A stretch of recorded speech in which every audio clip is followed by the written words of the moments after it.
91편 넘어갔는데 91편은 하나님을 의뢰하는 자의 안전에 대해서 노래하는 찬양시로서 영원한 피난처가 되시는 하나님을 노래하고 있는 것입니다. 그리고 이제 전반부 1절에서 13절까지는 성도를 안전하게 지켜주시는 하나님의 보호에 대한 시인의 교훈적, 신앙적, 고백적 성격의 찬양시라고 말할 수 있습니다. 그 중에 오늘은 6절까지 읽었습니다. 1절 다시 한번 읽어볼까요? 시작. 지존자의 은밀한 곳에 거주하며 전능자의 그늘 아래에 사는 자여. 지존자라는 것은 가장 높은 자를 말합니다. 하나님을 높여 쓸 때 쓰는 말이죠. 그래서 지존자는 하나님이시다라는 거예요. 옛날에 우리나라에 그 살인범들 지존파가 있었죠. 그 지존파.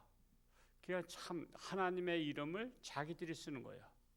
우리가 하나님의 이름을 내가 도용해서는 안 돼요. 내가 하나님 자리에 올라가서는 안 됩니다. 그러면 결국 망하는 겁니다. 그래서 지존파들은 남들도 불행에 빠뜨리고 자기들도 망했죠. 자기들 인생도 끝났어요. 그래서 우리가 오직 지존자는 하나님 한 분이시다. 저 북한에도 지존자가 있잖아요. 북한의 지존자. 결국은 망하는 거예요. 그 세계에서 가장 못 사는 나라 중에 하나입니다. 북한은 못 사는 나라 중에 하나예요. 그거 90년대에 20년 전인가 그때 기아로다가 얼마나 죽었어요? 300만 명이 굶어 죽었어요. 여러분 300만 명이 이게 적은 숫자가 아니에요. 강원도가 150만 밖에 안 되잖아요. 강원도 인구의 2배가 굶어 죽었어요. 그러면서 장마당이 생긴 거예요. 이제 지존자를 바라보고는 못 살겠다. 김일성만 바라보고 김정일만 바라보고 못 살겠다. 우리가 장터에 나가서 먹고 사는 거를 팔아야 되겠다 해서 원래 북한은 장터가 없었어요. 근데 다 배급이라고요. 근데 이제 장이 생겼잖아. 장이 생기면서 자기들이 먹고 사니까 김일성이 먹여주는 게 아니구나. 김정일이 먹여주는 게 아니라 내가 열심히 노력해서 먹고 사는 것이다 해서 사고의 전환이 온 거예요. 사고의 전환이. 여러분 독재로 가는 길이 뭔지 아세요? 나라를 못 살게 하면 독재할 수 있어요. 잘 사는 나라는 독재를 못 해요. 그래서 나라가 기울어지고 가난해져야 돼요. 그래야만이 나라의 그 독재자의 말에 꼼짝없이 왜 배급을 주니까. 그래서 여러분 우리도 지금 이번에도 또 얼마 준다 그러죠? 뭐 얼마 준다 그래? 뭐 15만 원에서 60만 원. 이게 좋은 현상이 아니에요. 자꾸만 이게 나라가 배급을 주는 사회가 되도록 가난해지면요. 그게 독재자가 이제 통치하는 나라가 돼요. 왜? 그의 말을 고분고분 들어야 주니까. 그래서 우리는 나라로부터 무슨 지원금을 안 받고도 살 수 있어야 우리가 독재에서 벗어나요. 왜? 우리는 아쉬울 게 없거든. 아쉬울 게 없어야 돼. 근데 아쉬울 게 많으면 꼼짝 말아야. 꼼짝 말. 그래서 독재를 꿈꾸는 자들은 나라를 못 살게 만들어요. 절대로 잘 살게 만들면 자기 말을 안 듣거든요. 그래서 이 못 살게 만들어야 자기 말에 꼼짝 못하고 배급을 타고 재난지원금을 받아야 사는 그런 세상을 만드는 거예요. 그래서 여러분에게 제가 철학책을 많이 읽으라는 거, 심리학책을 많이 읽으라는 이유가 그거예요. 철학 서적을 읽으면 사람의 생각을 알게 돼요. 생각. 왜 저런 통치를 할까? 왜 저런 생각을 하고 저런 말을 할까를 알게 돼요. 근데 그거를 안 읽으니까, 공부를 안 하니까 사람의 생각을 읽을 줄 모르니까 무조건 주면 좋은 줄 알아. 그러니까는 백성들이 어리석은 거야. 어리석은 거야. 이번에도 뭐 재난지원금 준다고 하는데 참 사실은 이게 뭐 기쁜 일이 아니라 우리가 잘 먹고 잘 살면 그까짓 건 뭘 받아. 우리가 거지도 아니고 그냥 내가 능력이 있으면 가장 좋은 게 남의 도움 없이 사는 게 가장 좋은 거잖아. 우리가 남을 도와주면서 살면 더 좋고요. 어제도 서면 면장, 요즘은 면장님이 여자분들이 많으셔. 여자분들이 공부를 더 잘해서 그랬대. 그 면장님 그러시더라고. 여자들이 대체로 공부를 더 잘하고 열심히 해서 지금 홍천군의 면장님이 여자 면장님이 많으셔. 학교도 교장 선생님도 여자 교장 선생님이 많으셔. 점점 여자가 많아지고요. 판사도 판검사도 여자가 많아져요. 그렇게 하고 있는데 100만 원 전달하고 왔어요. 하여튼 서면에 불우한 자들. 그래서 남을 도와주는 것은 기쁜 일이잖아요. 그래서 여러분 기쁜 삶을 살려면 도움을 받는 자가 아니라 도와주는 자로 사는 거예요. 도와주는 자로 사는 겁니다. 그게 얼마나 기쁩니까? 그래서 여러분 주는 자가 복이 있나니, 주는 자가 복이 있나니, 주는 자로 사시길 축복합니다. 그래서 이 지존자는 가장 높은 자, 전능자는 누구도 감히 맞설 수 없는 권능을 지니신 분, 곧 하나님을 가리키고 있는 것입니다. 고로 지존자의 은밀한 곳에 거하며 전능자의 그늘 아래 사는 자가 어디에? 은밀한 곳이 어디요? 지존자의 은밀한 곳이 하나님의 성전을 말하고 있는 거예요. 하나님의 성전은 지존자의 은밀한 곳이야. 그래서 은밀한 하나님을 만나는 곳이 성전이야. 그래서 은밀하게, 여러분 누구를 은밀하게 만나죠? 사랑하면 은밀하게 만나는 거예요. 사랑하면요 돗대기 시장 같은 데 안 가. 사랑한 사람하고 은밀하게 사랑의 대화를 나눌 수가 없거든. 사랑의 대화를 나누려면은 은밀한 곳, 조용한 곳, 한적한 곳, 자기들만의 공간에서 서로가 사랑을 나눈다고. 그래서 우리가 세상에 빠지지 않고 하나님의 전해오는 것은 하나님과 은밀하게 기도하고 쭉 대화하고 하나님께 사랑을 고백하고 하나님의 사랑을 받는 거야. 걔가 성전을 좋아하는 자들, 하나님을 사랑해야 성전 좋아해. 근데 주일마다 놀러 가고 어디 가고 이런 사람은 아직 하나님과 사랑에 빠지지 않아서 그런 거야. 사랑에 빠지면요 열일 제쳐놓고 오는 거 아시죠? 열일 제쳐놓고 어디 갔다가도 와요. 갔다가도 와. 사랑하기 때문에. 근데 사랑하지 않으면요 말은 사랑한다고 말해. 근데 행동이 안 따라. 그래서 말과 행동이 불일치가 돼. 그래서 우리가 은밀한 곳, 전능자의 그늘 아래, 즉 성전에 거하게 된다라는 것입니다. 2절 말씀을 읽어보겠습니다. 시작.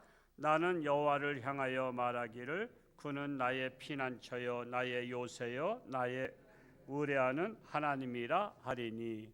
하나님의 성전이 바로 나의 피난처, 나의 요새, 내가 의뢰하는, 즉 기도하는 처소다라는 거예요. 그래서 가장 지혜로운 자가 신앙생활을 잘하는 거예요. 지혜로운 자가. 어리석은 자는 신앙생활 개떡같이 하는 거야. 이왕 신앙생활 할 거 잘해야 될 거 아니야. 여러분 이왕 공부할 거 잘해야 돼, 잘못해야 돼? 공부하려면 잘해야지. 그래야 공부도 즐겁지. 이왕 직장생활 하려면 인정받아야 돼, 인정 못 받아야 돼?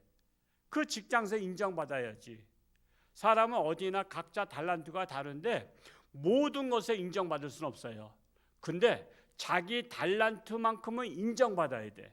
자기 달란트만큼은. 직장 다닌다 그러면 그 직장에서 인정받는 사람 돼야 돼. 학교 다닌다 그러면 공부로 인정받아야 돼. 신앙생활 한다. 하나님께 인정받아야 돼. 여러분 자기 생활에 인정받아야 그는 존귀한 자, 필요한 자가 되는 거야.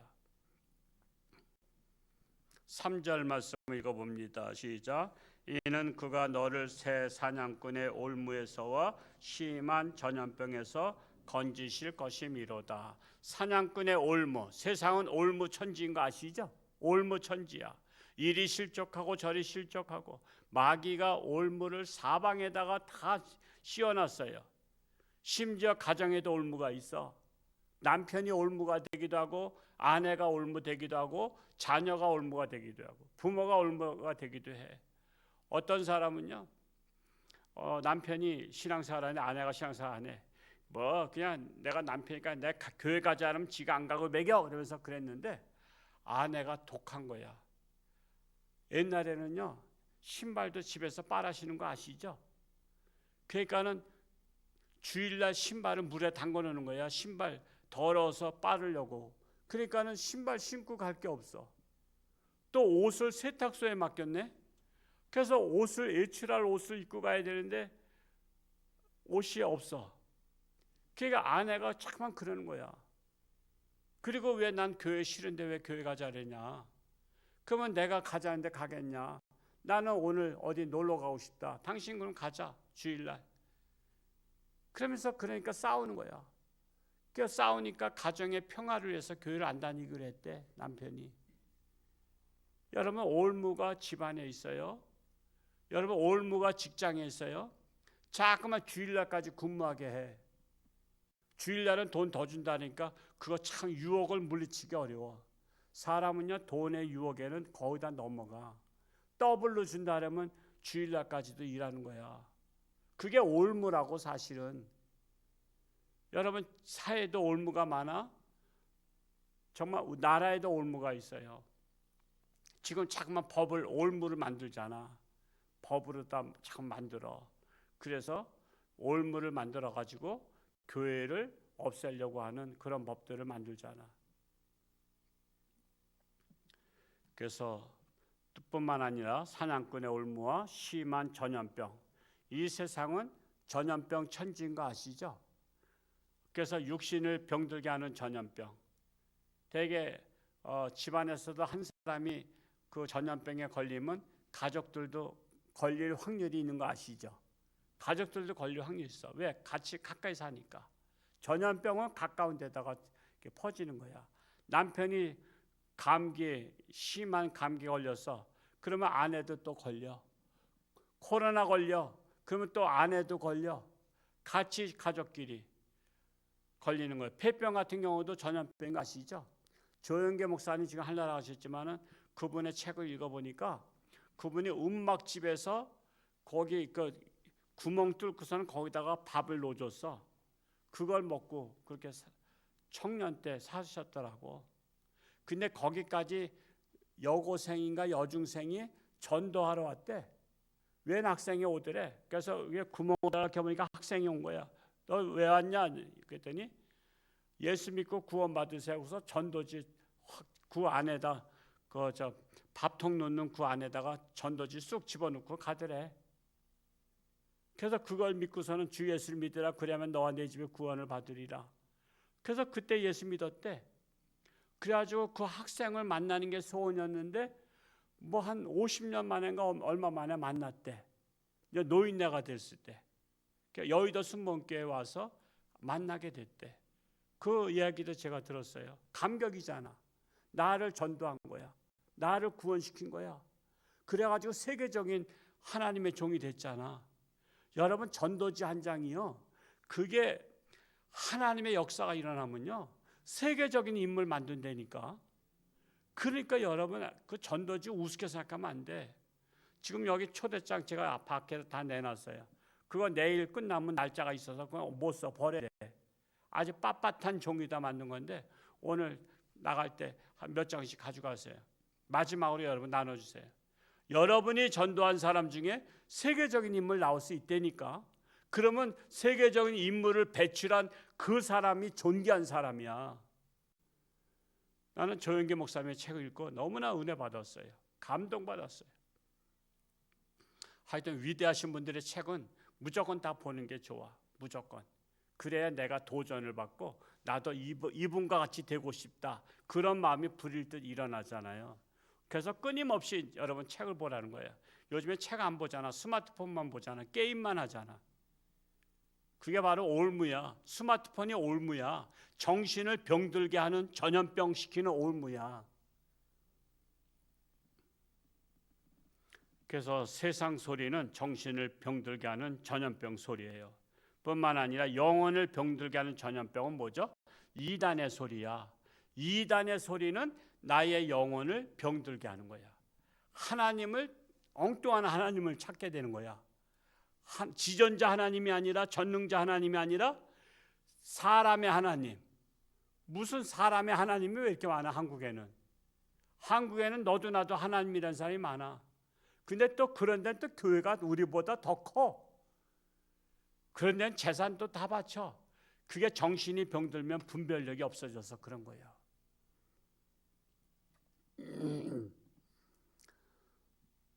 4절에서 6절까지 읽고 마칩니다. 시작. 그가 너를 그의 깃으로 덮으시리니 네가 그의 날개 아래에 피하리로다. 그의 진실함은 방패와 손방패가 되시나니 너는 밤에 찾아오는 공포와 낮에 날아드는 화살과 어두울 때 퍼지는 전염병과 밝을 때 닥쳐오는 재앙을 두려워하지 아니하리로다. 이 세상 안전지대는 하나님이 나의 피난처십니다. 그래서 교회는 하나님의 임시 피난처요. 임시 피난처에서 우리는 하나님의 도우심을 기다리는 거예요. 그래서 잠잠히 참아 기다리는 거예요. 내일 가족 초청주일 멀리 사는 가족도 이런 때 홍천에 한번 놀러 오라고 하세요. 이럴 때 야 놀러 와, 같이 여기서 놀자. 한 교회에서 2시간만 놀자. 1시간은 예배, 1시간은 밥 먹고 그러면서 선물도 받고 해서 노는 거야. 교회는 노는 장소야. 누구하고 놀아? 하나님하고 놀고 또 말씀 잔치, 또한 찬양도 부르고 기도도 하고 같이 밥도 먹고 같이 커피도 마시고 2시간만 교회 가서 놀자. 홍천에 놀만한 곳이 어디냐? 홍천중앙교회다. 제 딸이 옛날에 학교 다닐 때 야 저기 홍천에는 뭐가 유명하냐 했더니 홍천중앙교회가 유명합니다 그랬대. 헐 그랬대 교수님이. 여러분 그런 재치가 좀 있어야 돼. 홍천에 유명한 데가 어디야? 홍천중앙교회. 가볼 만한 곳이 어디요? 홍천중앙교회. 놀 만한 곳이 어디야? 홍천중앙교회. 홍천중앙교회에서 노는 거야. 성도님들끼리 짝짝꿍하면서 찬송 부르면서 말씀을 나누면서 힐링이 되잖아. 힐링이. 그냥 교회에서 노는 거야. 하여튼 와서 교회는 하나님의 놀이터인데 함께 놀자고 하는데 놀지 않는 가족은 문제 있는 거예요. 나를 사랑하지 않거나 나를 미워하거나 내 말을 지겹게 안 듣는 사람은 내일 놀자 해도 안 놀아. 좀 문제가 많은 사람이야. 하여튼 내일 여러분의 남편, 여러분의 아내, 부모님, 자녀, 형제를 한번 시험해봐. 나를 진짜 사랑하느냐. 사랑하면요 뭐 따라 어디 가요? 친구 따라 강남 간다고 사랑하는 자 따라 천국까지 가야 되는 거예요. 하여튼 내일 여러분들 정말 가족들을 다 초청하는 그리고 구원받는 놀라운 역사 일어나기를 축복합니다. 할렐루야. 고맙고 감사하신 아버지 하나님, 참으로 지존자 하나님, 전능자 하나님, 하나님은 나의 피난처이십니다. 교회가 바로 은밀한 곳 피난처입니다. 교회는 놀이터입니다. 하나님과 놀고 하나님의 자녀들과 놉니다. 하나님의 말씀 잔치입니다. 하나님을 찬양합니다. 하나님과 대화합니다. 참으로 우리 홍천중앙교회가 가족 초청주의를 맞이해서 가족들을 다 하나님께로 인도하는 놀라운 축복의 역사, 함께 천국 가는 역사가 일어나게 하여 주옵소서. 아직도 육신의 질병으로 사경 헤매는 자들을 불쌍히 여기시고 하나님의 능력의 손길로 안수하시며 치료하는 광선을 바라사 깨끗함 받게 하여 주옵소서. 내일 아버지 하나님, 하나님의 놀라운 역사 일어나게 하고 참으로 가정마다 구원의 역사가 일어나게 하여 주옵소서. 우리나라 하나님께 맡깁니다. 하나님이 통치하는 나라 되게 하시고 세계 평화가 임하게 하여 주옵소서. 감사드리며 예수님의 이름으로 축복하며 기도하옵나이다. 아멘. 주여 세 번 외치고 기도하다 자연스럽게 돌아오십니다.